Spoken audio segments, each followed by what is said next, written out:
This is episode 6 of the audiobook/podcast project called Unconscious Subconscious, voiced, written, and produced by me, Matt Rebar. Chapter -22, Light Among Darkness. Throughout my time within Gignosco, there was no normality of time. I had said this many times throughout my trip, and it still held truth. It seemed like I had just met James Du Bois an hour ago as another companion on my journey, and now the boy was dead. Yesterday, I met Helena Price, and she had died as such. And it only felt like 2 days ago that I had introduced myself to Rodney, who was used as entertainment by savages.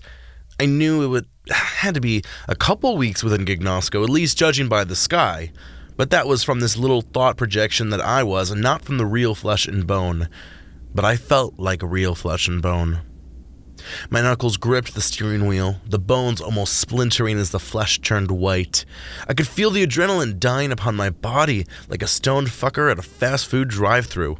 My muscles ached while I could sense the hardened blood upon small pieces of my skin. I could feel my own mind even as I drove the black jet of the now-deceased governor into the darkness. I should have avoided the dark fog, but the fear to get away outmatched the logic of direction. And so now, I was lost in this unforsaken mess. I couldn't see in front of me, the small lights of the jet only going forward so much. Early on, though, my question of the fog was addressed by the all-almighty Clark. As much as college was refreshing and a change of pace, my natural independence began to manifest itself. I didn't love isolation, but isolation did love me. I began to just go to class and the other couple clubs I was in. I didn't go out on the weekends. I just laid in bed like some sack of shit. It was an encompassing fog which blossomed outwards in ways I didn't expect. "Where are you?" I cried, knowing full well I wouldn't receive an answer even though I wanted one. "Clark, where the fuck are you?" He would not answer my direct questions, but his commentary would explain the biome I had chanced upon. Clark, or just his subconscious I suppose, was a rare father who rarely came around. And when your father was there for the basketball game or for the dinner he never gave you what you wanted, I was a beggar who needed bread and he continued just giving me an apple. The apple was worthless. I was thankful for my bounty, but at the same time, I wanted bread. To the point where I became angry and would discard the beautiful fruit given. And now, 4 companions down, countless days explored, truth far from being told, I was feeling as dark as the fog which blanketed my vision. What was the point of all of this? I had felt more emotion in Gignosco than I'd ever felt in the world, and that scared me. Was I a reflection of myself? Perhaps this was not the true Sidney Mercer, but this was some dimensional twist. It explained why I felt things, because the real me never felt things. I suppose it was pointless to question it, especially because there were no answers. Instead, the blindfold continued, and I wondered how long I'd be stuck here in the fog. I didn't dwell on it too long until I saw 4 faint lights. The light pierced through the darkness like metal through flesh. It was clear where they were coming from, so I aimed my plane towards them. The lights grew brighter until they exposed their original source. Are those lighthouses? I muttered to myself, although Clark King took my rhetorical question as law to answer to. Darkness in its pure form is suffocation. It's the kind of dead pressure you'd feel without a helmet and a bandit on Mars. The kind of pressure you'd obtain within the ocean. It's a full-body takedown like some wrestling show. But there was a light in the brothers of Lambda Beta Tau. They were the ones to see me for a social side. Their 4 pillars stood for academic, athletic, involvement, man.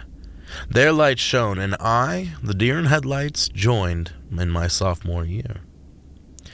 I assumed the 4 pillars of the fraternity were each modeled into a lighthouse, which in turn was connected to the soft rotation of the main rock.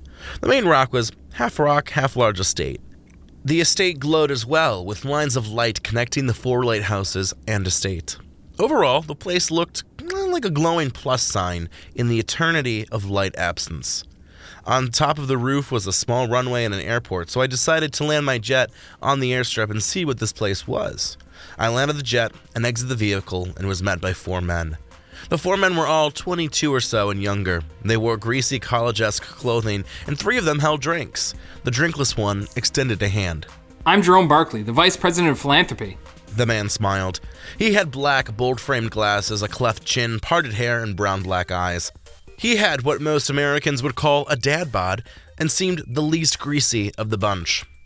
"Sidney Mercer," I muttered. I accidentally got into the fog. Thankfully, you guys were all lit up, so I decided to get off here for directions. Of course, that's why we're here. Jerome smiled. Good old Jerome. "Who are you guys?" I asked, having been given the confirmation that Jerome had actually been a real physical person. Admal Tab Uet. Jerome spoke the words of his fraternity, which I could detect was the backwards spelling of Clark King's Earth fraternity, Lambda Beta Tau. "Very nice," I nodded. "So, is it possible to get directions?" Absolutely. Jerome nodded. Why don't you come in for a drink? That sounds nice. It did sound nice, mainly because I was still wired and tense from the events that had happened back at Gear Castle. Jerome's buddies introduced themselves, each having just as much of a white male college name as the other.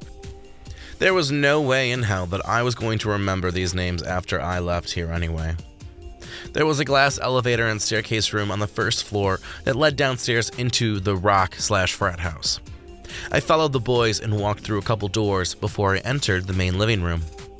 In front of me was a crap ton of college-age boys, all drinking, smoking drugs, and having a good time. It was as though I had been transported into a college party, although there were no girls within the room.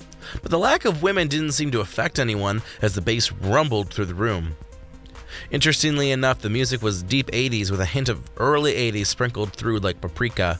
The walls were thatched and covered with posters. Rock icons, pop icons, hot girls taken from a Sports Illustrated, movie posters covered the walls. In the middle of the room was a grand staircase, which led downstairs. Welcome to the pad. Jerome smiled. We have 114 brothers, and we take turns chilling out at each of our lighthouses. We have groups of 3 who do 8-hour shifts down at the basin of the lighthouses. Everyone works around here. There is no slack off. Jerome walked me through the large room and then into a hallway. The original 3 buddies he was with were gone. There were no windows which showed the dark fog within the hallway. Some of the doors were open to expose small, dorm-like single rooms. So off the main room are 4 hallways. Below the room we were just in is a mega kitchen and a mess hall. Below that is our meeting room. Below that is our common chiller living space, which is melded with our laundry room. Jerome's explanation of the frat house combined with the rock was hefty. These hallways contain the living spaces. At the end of each hallway is naturally the lighthouse's cap. We crossed the hallway and entered a large room. I didn't know which direction or whether we were upside down. As we entered the threshold, direction had no meaning. A bright light flashed in the middle of the room like a miniature sun. One could not stare into it without blinding oneself. Part of the room had been designed as a shelter, and so Jerome moved me into the small space. There, 3 dudes drank beer and played a video game. In front of them was a large glass wall which showed out the dark fog, illuminated by the light provided by the frat guys. "This is incredible," I muttered, sitting across from Jerome and enjoying a rum and coke. There were 8 washers and dryers, some of them humming their way through loads. A lot of the space was devoted to tables. A couple guys were studying what, I wasn't sure, while some just did miscellaneous work in the comfortable chairs. "What are they studying for?" Oh, we're all students. Jerome explained. We're part of Roberts University. It's online. "Interesting," I nodded. "And yet all in a frat, living here and watching a lighthouse." I guess it might sound a little confusing. "But for you, that's how it's always been."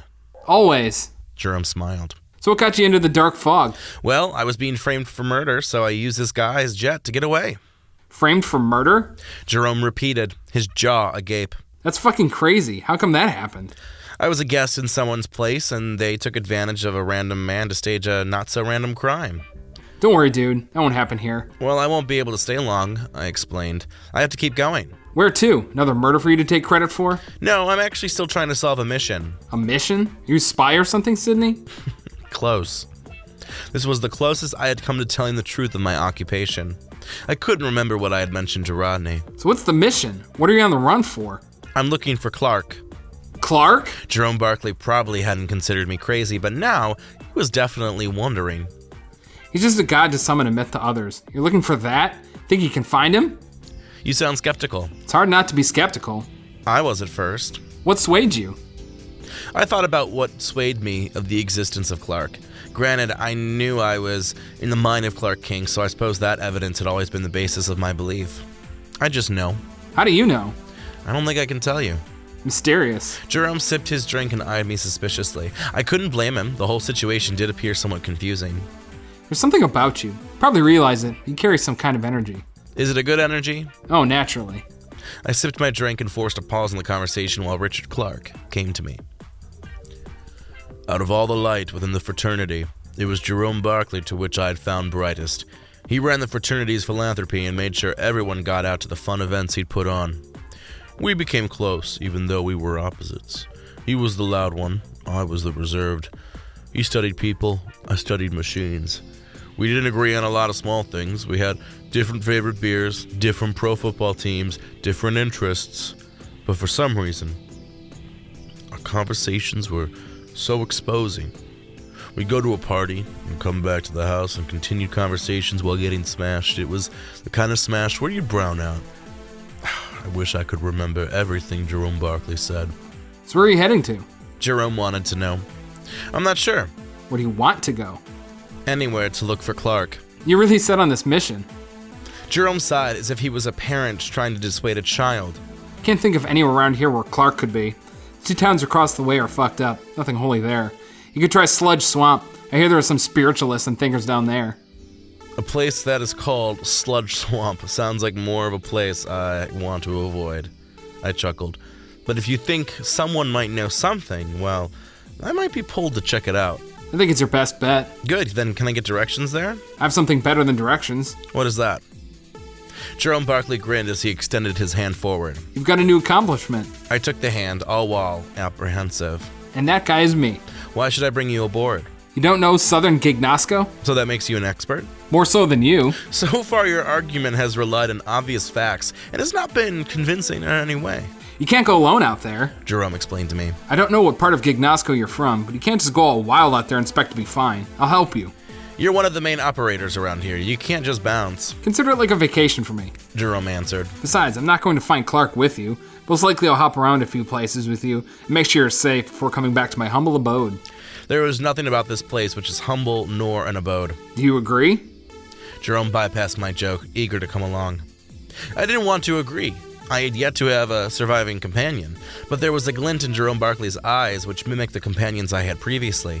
I wondered if I had a choice. Jerome seemed set on traveling with me, and Clark's subconscious, no doubt, wanted me to take him with me. Fine. But honestly, I just need help getting to the swamp. There, I can look around for those spiritualists or whatever. Sounds like a plan. Jerome Barkley winked, his eyes still sparkling as if they'd never die.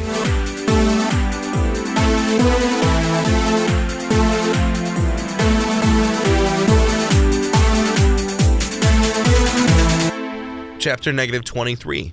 Quacks and Quags. Once again, I was plunged into the dark fog within the governor's black jet. It wasn't as though the governor needed the luscious black jet, which had a cockpit and room for a couple passengers, which in reality was devoted to luggage. Jerome Barkley sat in the second-in-command seat as we began heading what I was told was east. The fraternity had bid us adieu before we boarded to leave, heading off towards the swamp to find some potential leads. Finally, like a final crashing wave of water or sound, the black fog evaporated. I turned back to see the behemoth which didn't care what others perceived of it. Now, I looked in front of me. Not too far down below, perhaps 300 feet or so, was an expansive swamp. Great trees rose out of the swamp, shielding the water below. In some ways it mimicked the awakening jungle, although the major differences was that it was much smaller and that the floor of the swamp was water. "Oh shit," I whispered as I looked for a place to land. "We're about to run out of gas." Why didn't I think to refill the plane? Jerome exclaimed. I shouldn't have assumed we had enough gas. "Calm down, we just need to safely land." As if the jet was pushing my specific buttons, I could hear the clicking sound as the airplane scuffled to find fuel that was not in the tank. We'd soon be plummeting down to the ground.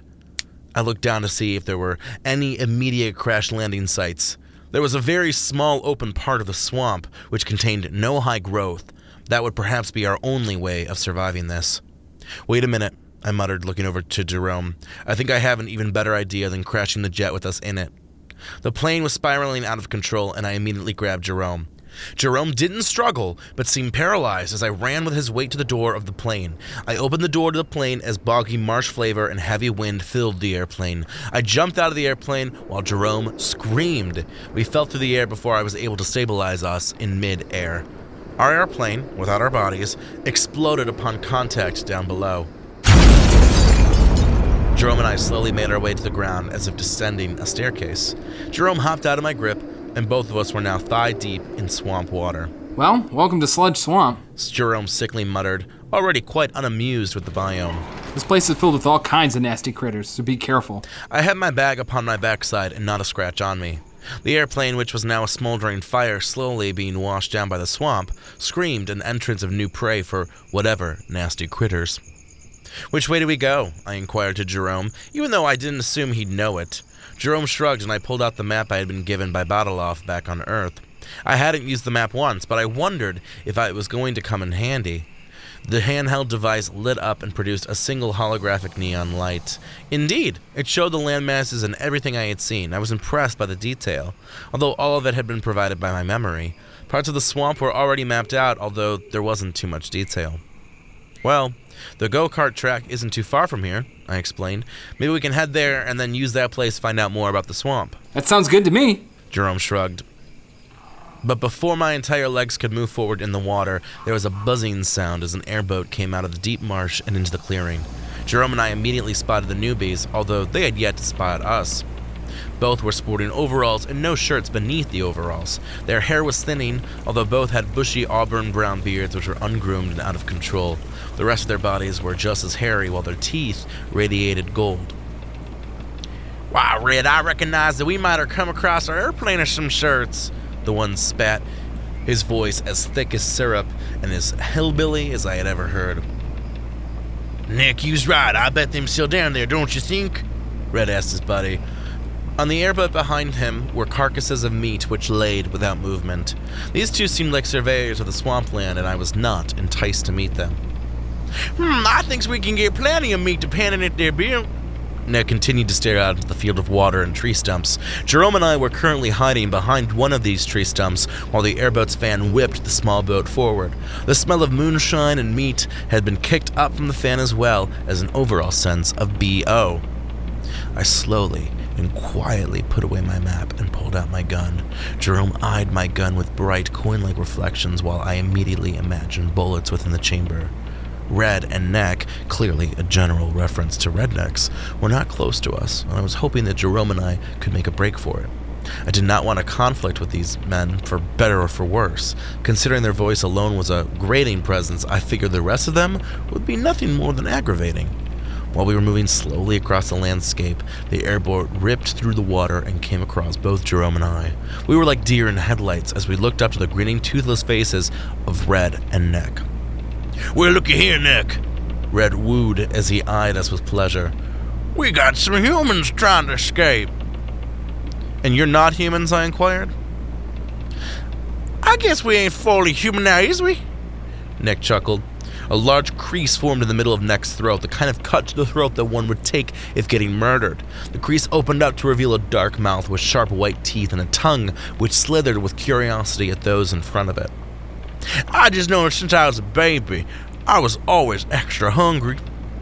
Red and Neck raised their guns, and immediately I dove under the swamp water. Jerome followed after me as the air above us rang out with bullets. I had the gun in my hand and I was loaded to fire. I dove up for air, a little ways back from the airboat. I began firing as Red and Neck readjusted their bow. Red continuing to unload bullets while Neck handled the logistics of the airboat. Jerome was a little bit of a distance from Red, Neck, and I, which was a smart idea. At least I could partially go on the offensive. More bullets rang out between Red and I as Neck steered the boat and to keep up with me. I ducked behind the rotted and dead tree stumps, all of which were more than perfect cover. Finally, I was able to nail Red and he howled out in pain. "Fuck! The son of a bitch got me!" Red snarled before firing so many rounds into me and the tree that I felt like winning was no longer inevitable. Red's neck once again split open to reveal the mouth which wanted to dine on me. I wasn't sure whether these guys were some kind of creature or merely eaters, which seemed to be their own separate subspecies. Red nicked me hard on the side of my shoulder and blood began to mix with the swamp water. I dove underwater and swam up behind the airboat. I think you got him! Nick smiled over to Red. Neither of them noticed me from behind their unmoving fan. The airboat bobbed in the water a bit while the natural swamp sounds became the background. I could see the area where I had left. It looked rather bloody, even with such a miniature wound. Yeah, dear brother, Red chuckled. We gotta go down and find their body, though. It'll be worth it. Let's see if we can crack down the other. But Red's skull cracked open from one of my bullets. There would be no more tracking down anyone for Red. The mouth of his neck opened so wide and let out a large soprano shriek before Red crashed into the swamp water. Neck immediately noticed me and moved towards me. Neck punched me, and I dropped the gun off the basin of the boat. Neck and I got into a fistfight, although it was no average fisticuffs. With his 2 hands and bouncing feet, Neck's neck split open to reveal the second large toothy mouth and slippery tongue.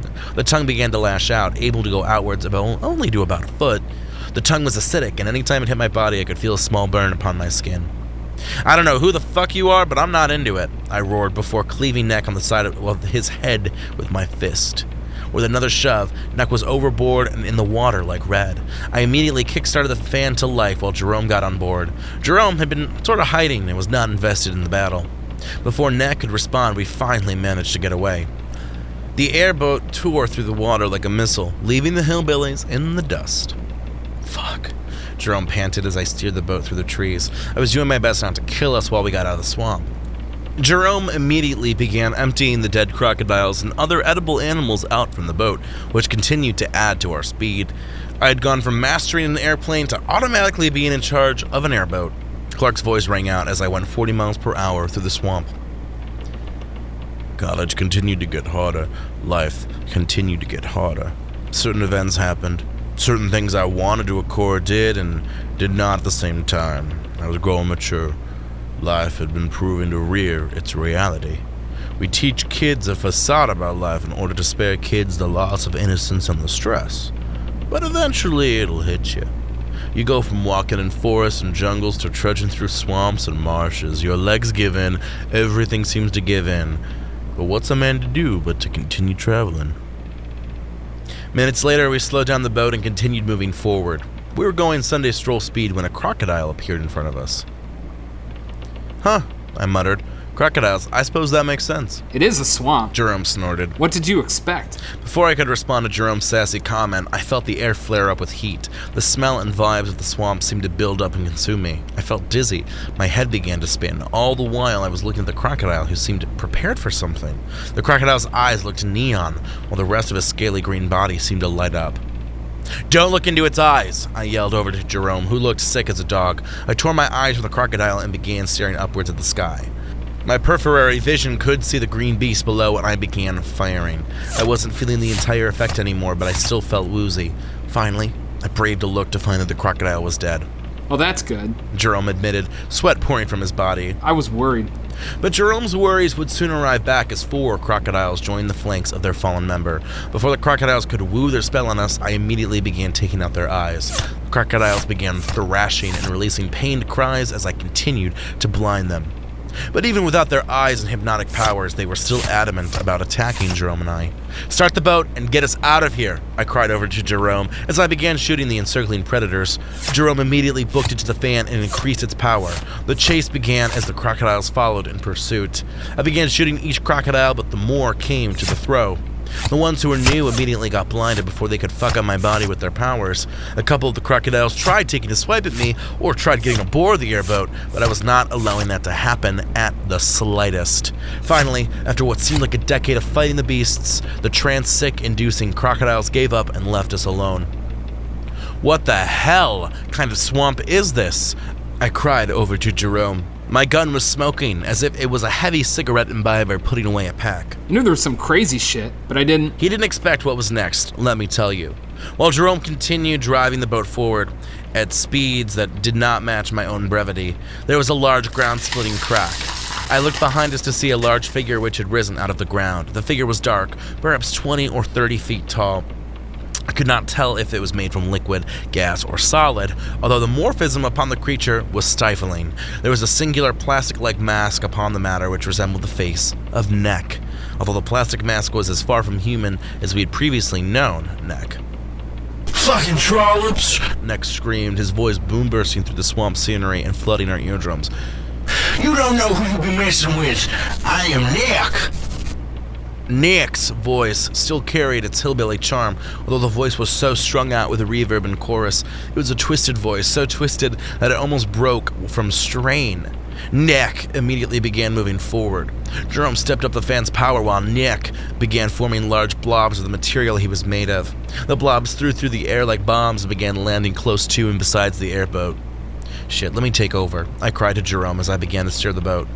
Not only was Nick catching up with us, but the blobs were getting closer and closer. Finally, Nick caught up with us and flipped the airboat. Jerome and I flew across the air as Nick released another roar. Trees were cut down from Nick, while Jerome and I gathered together. I pulled out my gun and began shooting at the plastic mask, which resembled the old face of Nick. The plastic mask got fucked up a bit. Its chip and wear began to show. Nick continued to reach out and beat me down with its arms, but I managed to dodge. On occasion, Nick would send out a large blob similar to earlier during the chase. How do we kill this thing? Jerome asked, turning to me with fear. I don't know. Luckily, I do. A sprawling Louisianan accent rose from the commission as Jerome and I turned to see a short, slightly chubby black woman. Her white hair was pulled back into a bun, her cheeks, eyes, and jawline slightly extended due to age. The woman looked matronly with an apron and some kind of blouse dress number. With a single wave of her hand, the woman created a large dome around Nick.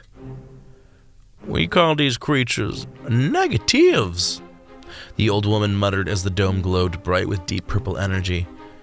Negatives are terrible creatures with shapeshift.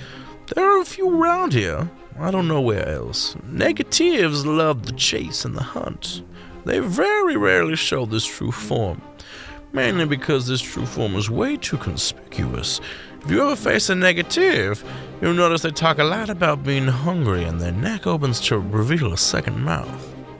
They are similar to eaters, except eaters like particular traits from humans and not necessarily the flesh and blood of a human. This barrier's not gonna stop me. Nick screamed. The plastic mask face was half destroyed by my bullets. Face me in battle like a true warrior, not like the whore you are. Oh my, what a nasty negative you are, the old woman sighed as if she was a nanny to Nick. Y'all must not have known about me. I'm Sheila. You stepped in my lands, boy. Sheila's energy immediately coated the skin of Nick. Nick began screaming in pain as the energy immediately began eating away at Nick's body.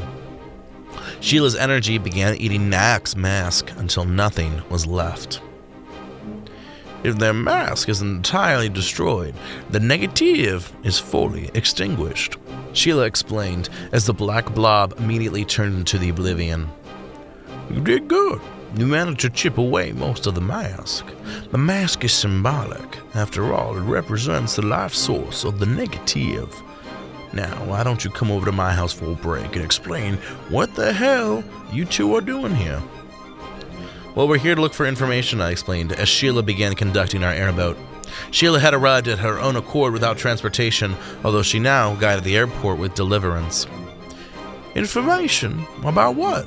Sheila asked. Her accent was much more demure than that of Red and Nick. We're looking for information about Clark. Oh, are you now? Sheila laughed, her gut shaking along with her vocal cords. That's funny.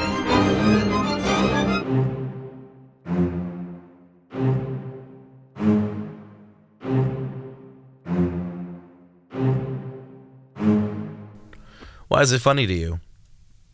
You may find that reason out depending on what else you have to say. What do you want me to say? Oh, no, it's not about what I want you to say, Sheila corrected, looking at me as if I had said something silly. It's what you believe. That's vague. So is life. What are your names? Sydney Mercer. Jerome Barkley. Delightful. Sheila smiled. Now, tell me why you want this information. We are looking for Clark, I explained, while Jerome looked at me for guidance. I have been diagnosed with a mission to find Clark. Diagnosed? Who diagnosed you? I believe Clark himself, ma'am. It was a stretch, but I hoped that Sheila would just roll over with it. She eyed me, her eyes looking at me like the atypical glance of an older woman to a man. Her white hair danced in the kicked-up wind while her matronly figure watched over the swamp as if she was the mother of the territory. "Interesting," the old woman muttered. "Clark himself. We're here now, guys." The airboat circled the small patch of dry land, the only dry land of which Jerome and I had seen the entire time we had been in Sludge Swamp. In the far distance, once I could see the go-kart track and the small go-kart village, which was spread up above the large swamp. Sheila's cabin stood on the small dry land. In front of her were plenty of tree stumps. This area looked particularly dead. Sheila stopped the airboat, which caused Jerome and I to exit and onto the dry land. It felt nice to be on solid ground. We soon followed Sheila inside of the one-room cabin. Sheila's cabin reminded me of Marie Gay's cabin up in the Farrell Mountains. The only difference was that Marie Gay had been an eater and had killed my companion. I was hoping Sheila was not like that whatsoever, although I would keep an apprehensive eye out on Sheila. Sheila's swamp shack was simple, adorned with plenty of photos of random individuals I didn't know. There were plenty of books, a ton of knitting, and an old television in the corner of the room. The shack seemed quite lived within, as evident with the polished bed and the stacks of knickknacks. There was a rustic element to the room, such as the record player and records which were stayed on one of the living room shelves. The living room was less of a living room and more of a lived space. "Well, I will tell you my truth and hope my truth matches your own truth, gentlemen." Sheila ushered Jerome and I to seats upon the small dining room table while she immediately began preparing tea. "Not everyone in Gignosco is on the same page. Clark is a god to some, a king to others, a peasant of an idea, and non-existent. Nobody can agree on what Clark is, regardless of his existence. Some claim he is human, but access powers ungifted to humans. Some believe he is an animal or a new species altogether. There is the idea that he is a god. So many thoughts here, gentlemen. I don't know why I tell you this. You most likely are aware, are you not?" Sheila brought over the tea and sat down with Jerome and I and passed out the tea. "I talk with Clark," Sheila confessed while mixing honey with her tea. "I pray, and he comes to me. Sometimes Clark comes in dreams, other times in visions. I am very close to him, even though we live worlds away, not physical worlds. Clark is here with us in Gignosco. But he is a great entity, and I am nothing more but one of his lowly servants. I know this sounds crazy, but I am telling you the truth. At least, my truth." "You keep throwing around this idea of your truth," I pointed out. "Are you saying that you don't know if you're truly talking to Clark?" "I believe I am talking to Clark." "What does he tell you?" "Clark tells me his personal worries and his fears for Gignosco. He constantly mourns for his beautiful world turned ugly. There is so much ugliness in this world. I'm sure you're more than aware. You look like you've come from ugliness, as we all have. Even today, you were almost eaten by a negative. That alone is an example of the dog-eat-dog society within Gignosco. Clark does not want to be worshipped. He just desires peace." Why does he desire peace? Jerome was the one to slide a question, and Sheila readjusted herself. "He is a peaceful man. It was his power which created chaos and bad." "You mean Lavender?" The word lifted out of my mouth like petals dancing onto a gravestone, which Sheila acknowledged. "Ah, you're aware of Lavender, the power which came from the massive energy of Clark. They are only together in association and otherwise separate in everything else." "What else do you know about Lavender?" I questioned. "Lavender has a different name to some of us down here. We think of it as a better name." "What is Lavender's better name?" I questioned while Sheila caught up on her tea before responding. "Down here, to those who know Clark, we call it the Code." Chapter -24.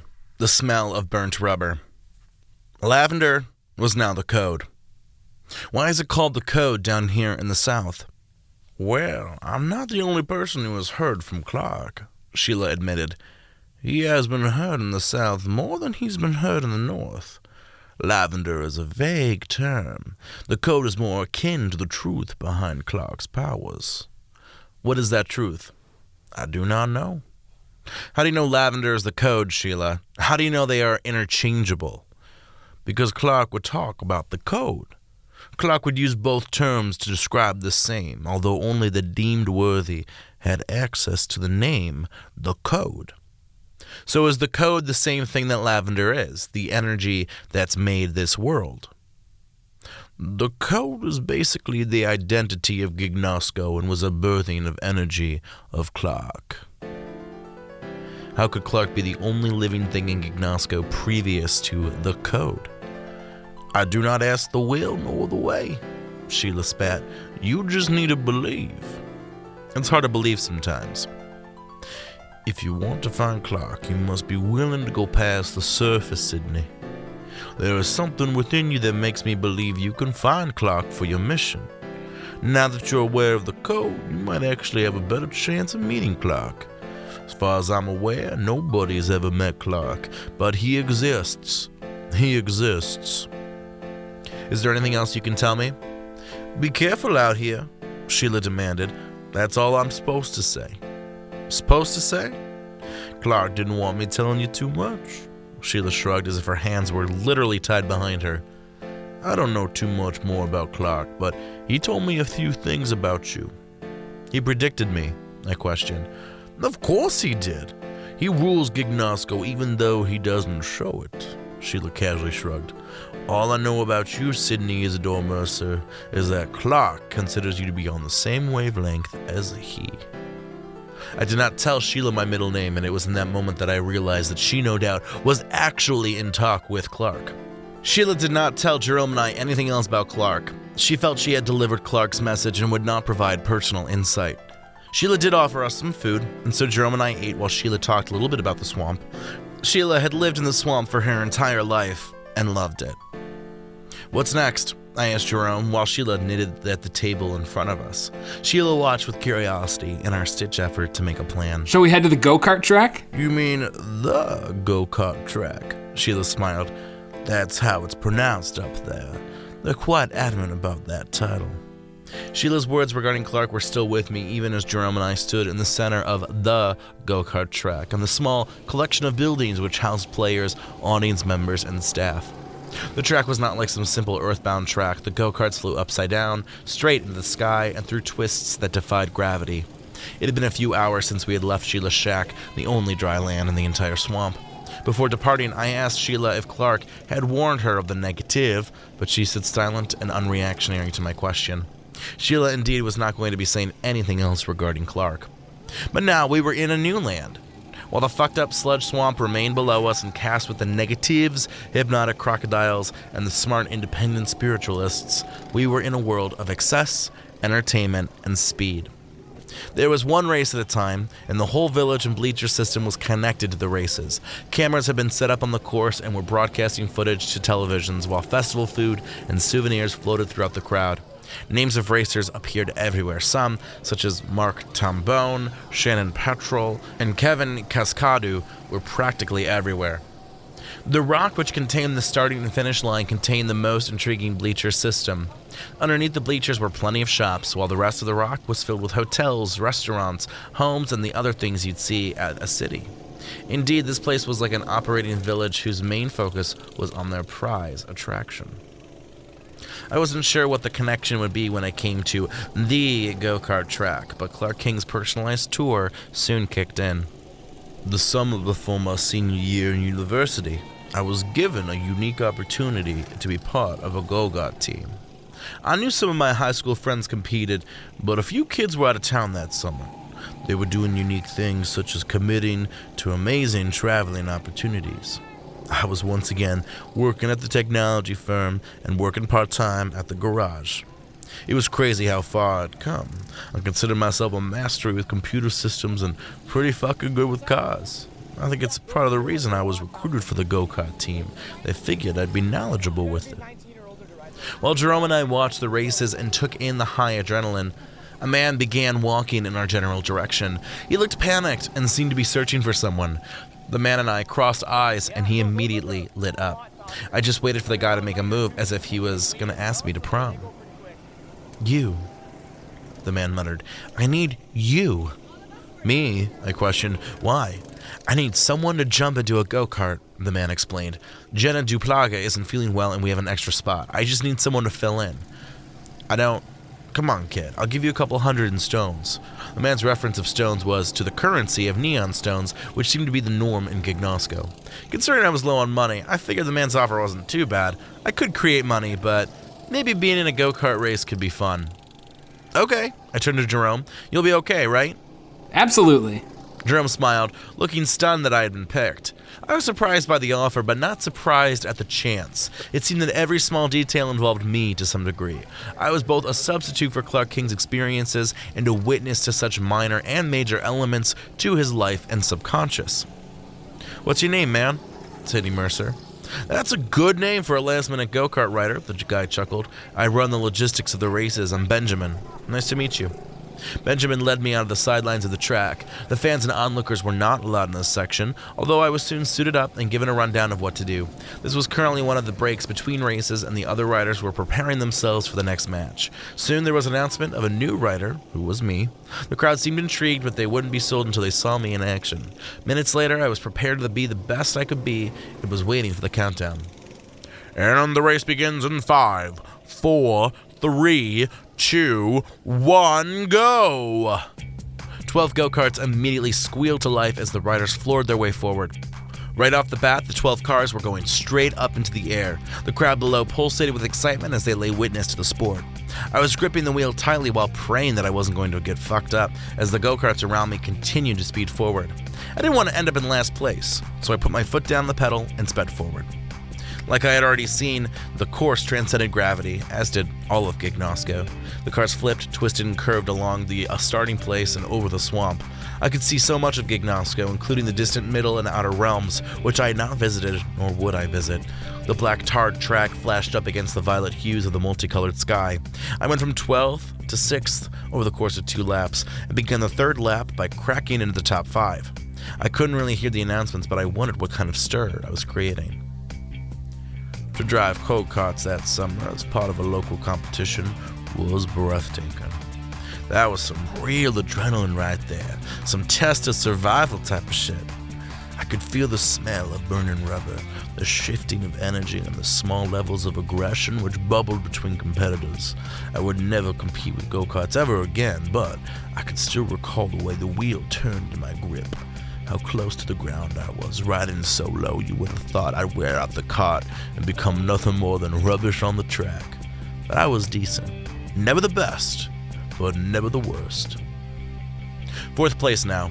The track's body twisted in a large helix before circling itself. I gunned the cart, unable to truly see how the carts were going behind me, but ahead of me, I could see the top 3. Cracking the top 3 would be awesome, although I was proud to be holding 4th. I gunned forward, testing the limits of the go-kart as the large circles ended into a loop. I wasn't sure on the rules, but I was about to pull something risky. Instead of taking the loop, I gunned it off the loop and free flew into the air. Down below, I could hear the gasps of the audience as I slammed down to the track and continued forward. I had stolen 2nd place now, and I was able to retain my steal as well. Just one guy now. But by this point, I didn't know how I'd get that victory. The track swept a few hills, although there was nothing actually which caused the hills besides the build of the course. Finally, I crossed the line and was able to get 2nd place. The crowd went haywire as in front of me turned out to be Mark Tambone, while I had jumped in front of Kevin Cascadu. The two were the most famous go-kart racers, along with this Shannon woman who wasn't in this race, and a newbie had threatened the hell out of them. After I parked and got out of the car, Benjamin immediately approached me. His face split into a large shock. The staff swarmed me, although luckily I was able to escape, but not after Benjamin gave me some heavy cash. Immediately the crowd swarmed me as well, but Jerome and I were able to dip.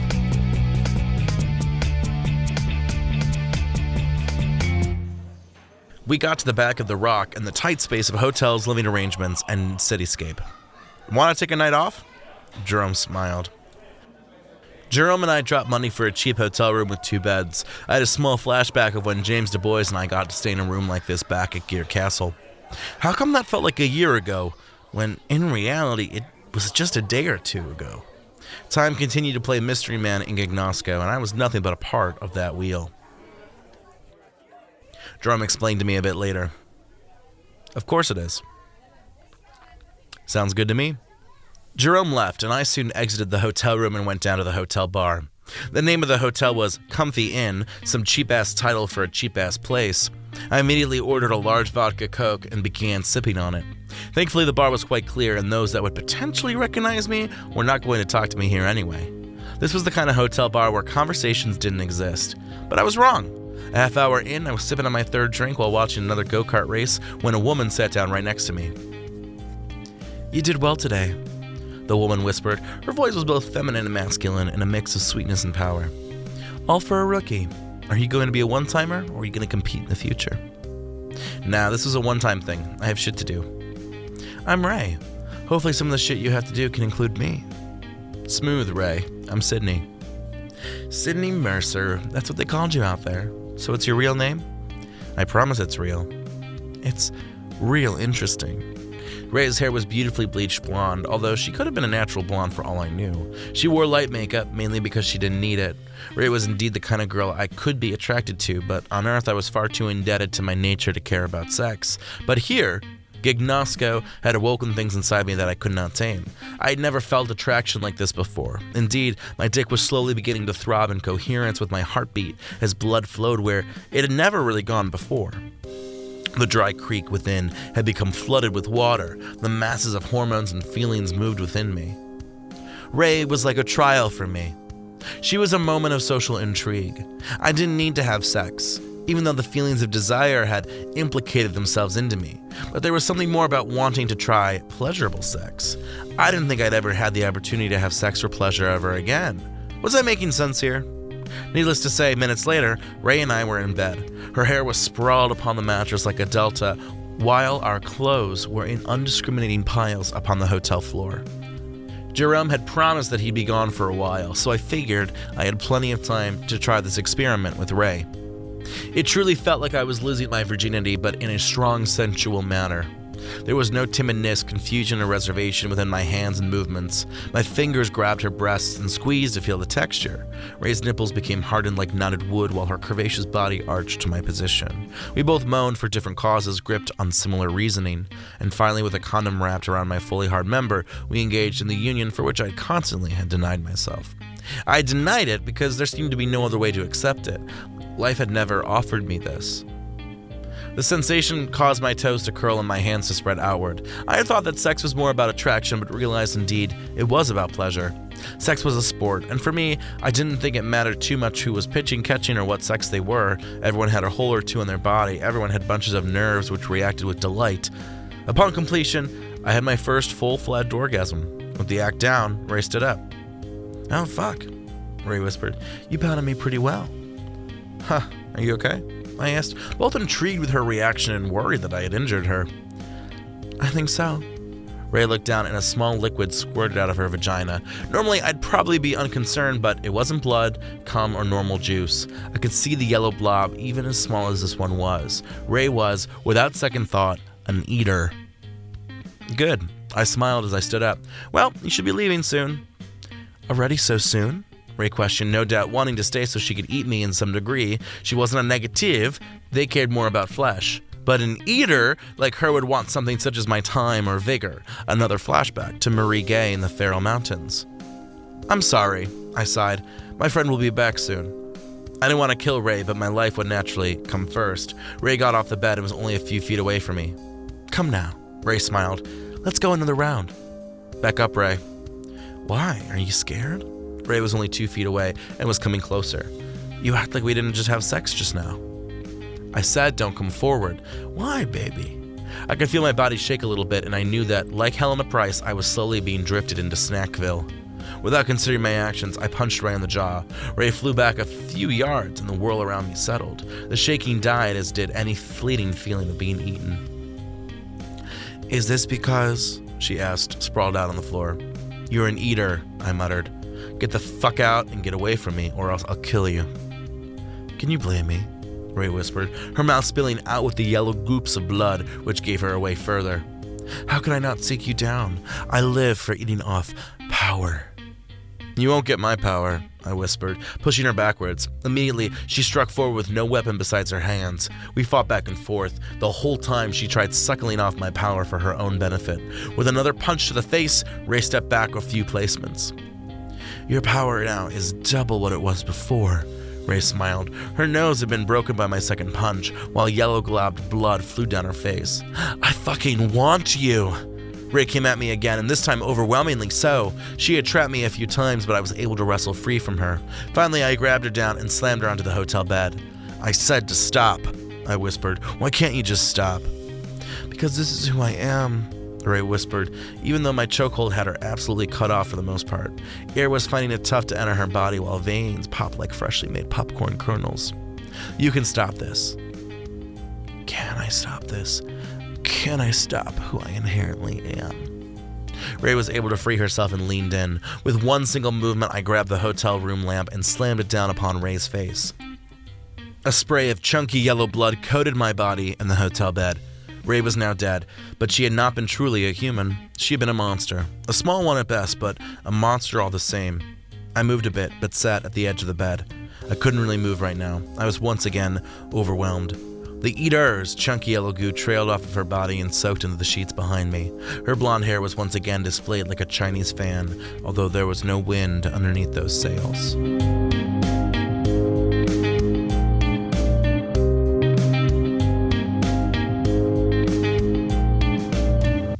Chapter -25. Pardon me. Jerome did not ask many questions upon his return. We did not feel comfortable staying in a hotel room with the body of an eater in one of the beds, so we decided to leave. This place seemed kind of like a freeing location considering it was a fun entertainment hub, but even with the heavy joys of fun came the situational immortality which destroyed folks. I was not going to be destroyed. We walked in the middle of the air, leaving in a straight line from the go-kart track and heading south. The next thing in sight were 4 small rocks, each laden with a different piece. Far below was a large wreck. I wasn't sure what the wreck was part of, so for now, I decided to aim for the nearing piece. The nearest rock was of a large castle similar to the Gear Castle. The design was different. While Gear Castle looked more European, if anything, in design, the castle south of us was Middle Eastern or Russian. The main building and its side towers were decorated with bulb-like toppings. Its walls were silver with gold trim. Do you know anything about that place? I do. Jerome nodded as we continued to walk into the void space of Gignosco. That's where the Prince of Metal lives. What do you know about the Prince of Metal?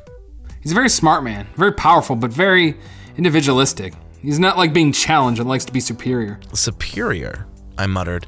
Interesting. Do you think he knows about Clark or the code? He probably does. Jerome explained. I think you need to be careful. Why careful? You don't want to step on his toes. I've heard plenty of stories involving individuals who have gotten in the way of the Prince of Metal's footsteps. Why is he called the Prince of Metal? Apparently he's well versed at both blade work and making metal or some shit. I don't know too much about him. The Prince of Metal likes to keep his liege and himself cut out of the loop. They purposely utilize mystery to their advantage, especially because the Prince of Metal has reportedly some interesting things that he and his men like to investigate. According to sources, they are among the first researchers within Gignosco. Clark could be one of those mysteries they'd want to find. I'd rather ask them to ignore their potential information, I shrugged, perhaps failing to understand the dangerousness that Jerome had been implying. We just need to be careful not to insult them or step on their toes. Absolutely. Jerome nodded. We arrived on the edge of the castle and were granted access inwards and were led by Lurinta, who was one of the top guards for the Prince of Metal and Manganese Castle. Tell us about the estate, I asked. It was built in the beginning of Gignosco, Lurinta explained, right after the birth of Clark's powers. What do you call Clark's powers? Lavender? Lurinta looked at me as if there was a different name she was unaware of. There was a second name, the Code, but Lurinta would not be told of it today. Yes, I smiled. So Lavender created the Prince of Metal and his men. Correct, Lurinta nodded. And then the Prince of Metal created Manganese Castle, his men working hard to develop his beautiful creation. It is beautiful, I nodded, as we entered the large courtyard past the first wall. There was the main bulb tower, which was part of the same square building, which connected 4 bulb towers on the perimeter edges. The courtyard was filled with plants and ponds, all of which were made out of metal or melted shimmering aluminum. Upon greater notice, Lurinta's entire ensemble was made out of different types of metal, which were carved into an appropriate ensemble. It seems like everything here is created with metal, I asked Lorinta as she led us inside the main building of the castle. The castle's interior seemed to confirm what I had already believed. The hung artwork, the furniture, ceilings, floor, drapes, knickknacks, and other wonders were all made out of metal. Most of the metal was a colorization of gray, although there was some copper gold, white, and black, which accented the room as well. "It is," Lorinta nodded. "After all, we are run by the Prince of Metal." We were led further into the castle, into which seemed to be a middle room. There were 4 entrances, all of which led to the middle of the room, where there was a metallic chair which faced the south direction. Lorinta, Jerome, and I moved so that we stood in front of the Prince of Metal. The Prince of Metal had skin as white as milk. His eyes were gray like the metal he controlled. His brown hair was long and in the way of his face's parts. The man looked very smart, even though he was willowy. He wore a cape which was a thin sheet of metal, while his crown was a thin band of gold. "Lorinta, who are these people?" the Prince of Metal inquired, not even looking at one of his top guards, but upon us. Clark King's voice came into my head while Lorinta did some long-winded explanation.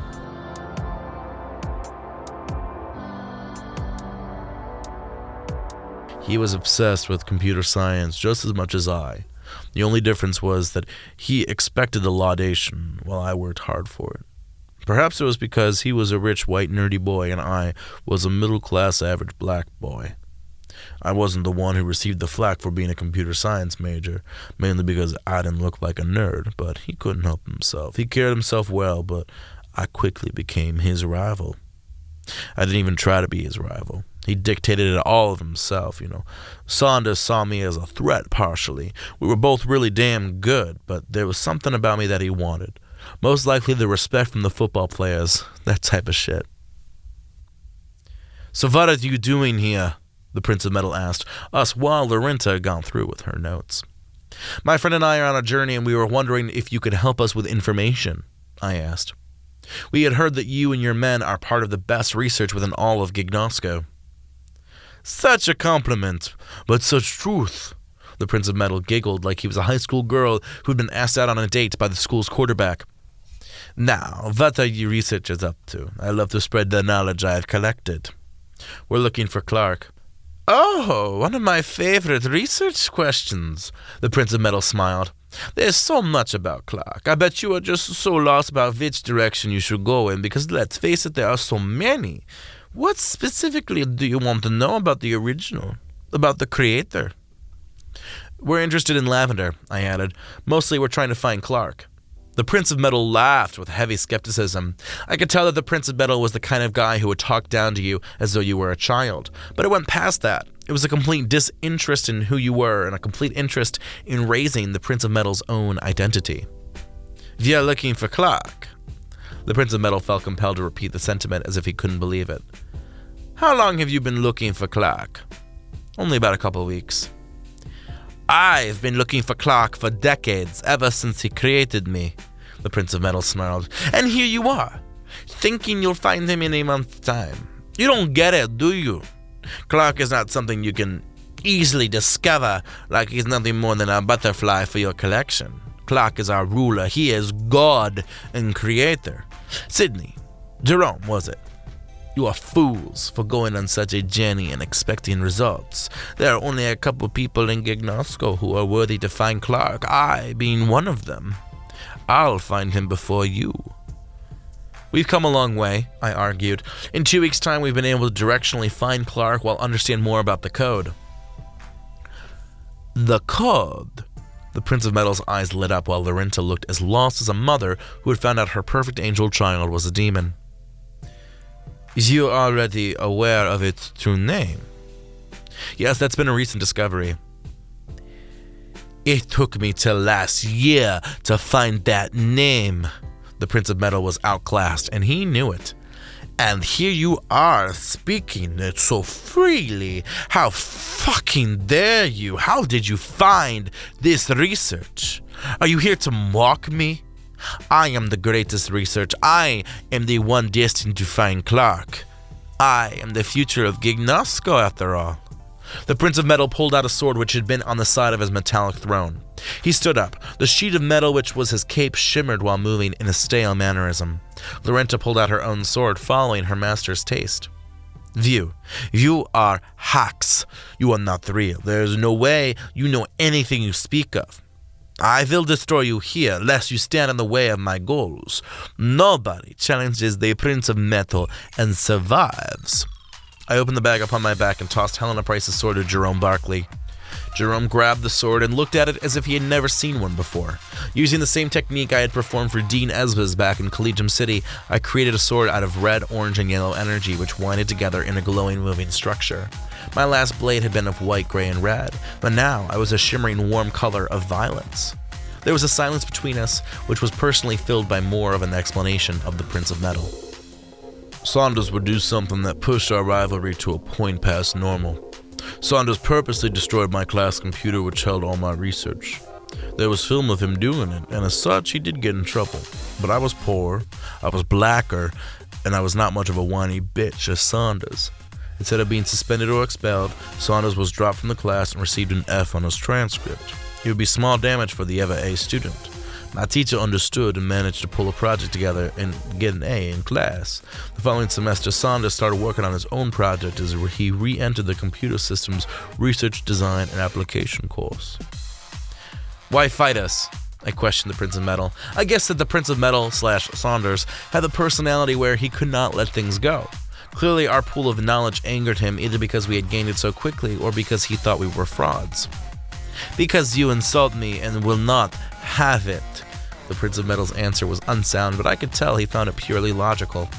It would be a 2-on-2, the Prince of Metal and his guard Larinta against Jerome and I. Immediately the two struck at us. Initially the Prince of Metal and I fought while Jerome and Larinta fought against one another. The swords clashed between all four of us as we fought in an otherwise quite empty throne room. The Prince of Metal and Larinta both wore tons of metal, which, although molded light, slowed them down. Granted, Jerome looked awkward with his own movements, and I was worried he was going to be taken down. The Prince of Metal struck forward, missing my throat by inches. I stepped backwards to cut off the rest of his advantage before striking forward of my own account.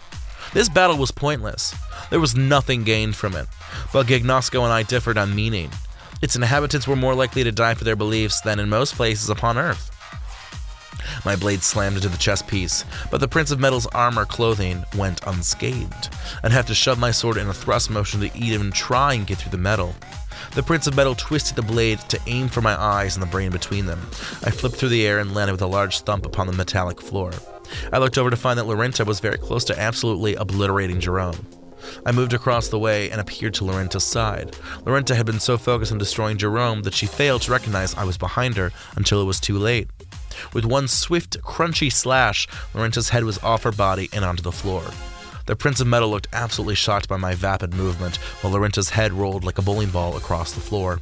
Larinta's body fell like a stack of cards while blood oozed out, looking extremely dark when contrasted with the gray metal. "You're not to be messed with, are you?" the Prince of Metal scoffed, as if I had not just killed his guard, but perhaps trounced upon his metal garden. "I don't get why you choose to mess with us. We came with peace. You didn't have to give us information." "I am the one who is destined to find Clark and harness the power of the code," the Prince of Metal ordered. "With the code, I could change the world, could usher in a new society. Could you imagine? Such a beauty.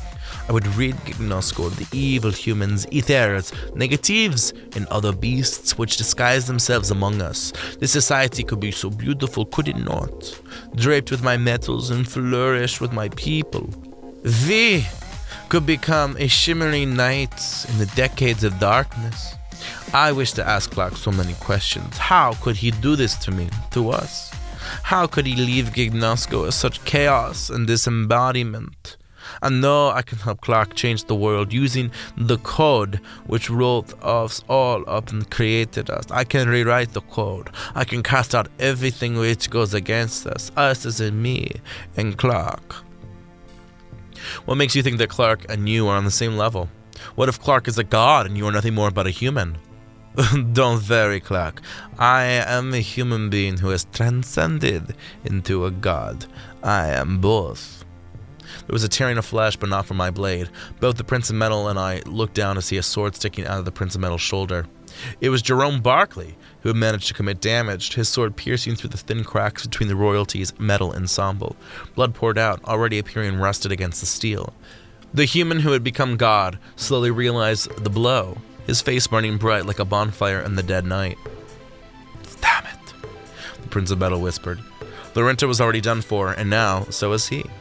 Well, it was a shoulder injury, but it didn't seem like one of those livable injuries either. Jerome removed his sword while the Prince of Metal stood in silence. Without another word, the Prince of Metal gathered all the energy he could before running across the room. He ran back to his throne and pressed a button before staring at me directly. The button had raised a blaring alarm whose sheer howl was an indication that something threatening was happening. Whether it was for the safety of the Prince of Metal or an alarm for his castle in charge, I was worried. For some reason, Jerome had been the one to deliver the potentially mortal blow to the Prince of Metal, but I was the one who the Prince of Metal addressed as if he knew I was the leader of this duo. Jutta will not escape Magani's castle alive. The Prince of Metal threatened before collapsing as the metal sheet which held his backside covered more of his unconscious body. We need to go. Jerome screamed as he began running out the nearest door, which was to the south. I wasn't sure if the Prince of Metal was dead, but Clark King was about to inform me of the significance even as I ran after Jerome. It was not my idea. It was Jerome Barkley's idea to destroy Saunders' research a week before it was due. I told Jerome not to do it, but Jerome did it anyway. Jerome thought he'd get away with it, but he was caught. Saunders was so pissed that he demanded action. And the Beta Tau was so worried we thought that Jerome was going to get expelled. It wasn't as bad as that, thankfully. Jerome was still going to receive his diploma, but he would not walk on stage for graduation.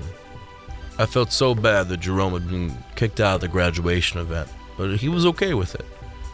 I don't think it affected our friendship. I think it was the end of college. Us in the real world. At least I think. Everything which occurred in Gignosco would have meaning. Everything. And I knew from Clark's own words that Jerome's time with me was going to come to an end.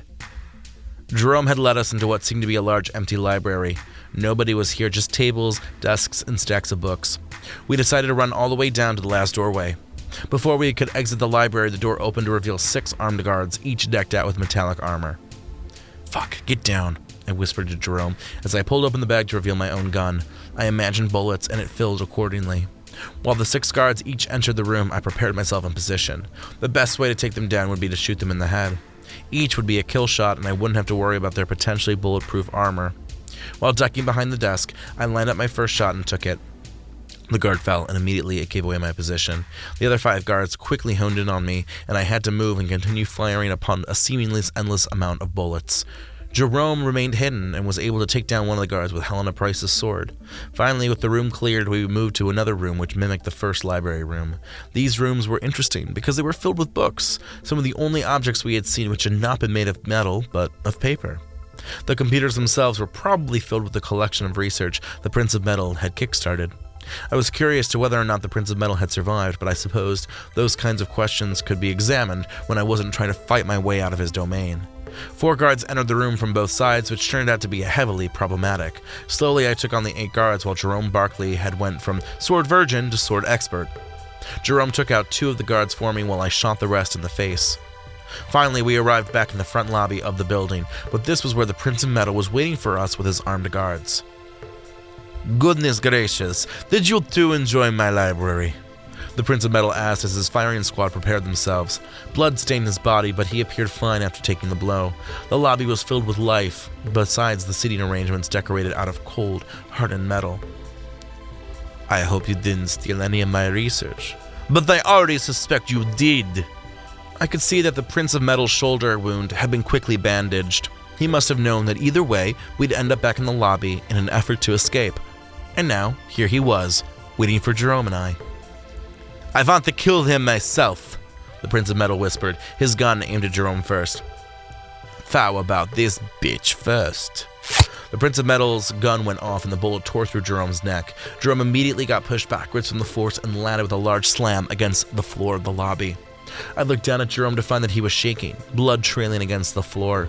I turned to view the Prince of Metal, who looked extremely satisfied with the kill. Jerome stopped shaking and didn't move at all. His death was reminiscent of the weak friendship that seemed to have happened with Clark following Jerome's sabotage to Saunders' project. The Prince of Metal aimed his gun at me. "We are next." No, I wasn't going to be. Before the Prince of Metal could fire a bullet, I twisted and began running away from the Prince of Metal and his men. I ran in a zigzag pattern in order to make aiming a bullet harder. Bullets were fired from the Prince of Metal and his brigade as they began to chase after me. The bullets ricocheted and knocked down a few of the guards in an ironic friendly fire. I was still far from freedom within the Manganese castle, but now I was down one ally. It was now just me, alone and on the run from the Prince of Metal and his men. I hated to leave Jerome Barclay's body behind, but there was no way I was going to be able to take it with me. I managed to get out of the castle and into the courtyard, all while the alarm continued to form to life. There were guards on the final wall who now aimed their guns at me. I noticed that the entry door had been closed as if to trap me in the courtyard, but I had a quick idea. Using the technique which came in handy before, I began to rise up into the air. Soon enough, I was on top of the wall. Guards immediately began firing their weapons at me, and I quickly took out a couple guards while using some random boxes as cover. With those guards finished, I immediately left the wall and left the property. I didn't know which direction to follow, so I went south, without so much as a thought while bullets continued to pop off in the background. Thanks so much for listening. For more podcasts created by Steadfast Media Company, check out our website at steadfastmedia.home.blog or join us on Twitter at SteadfastMCO. That's at SteadfastMCO. And at the end of this 10-part series, I'll be releasing the text in novel form. But until next time...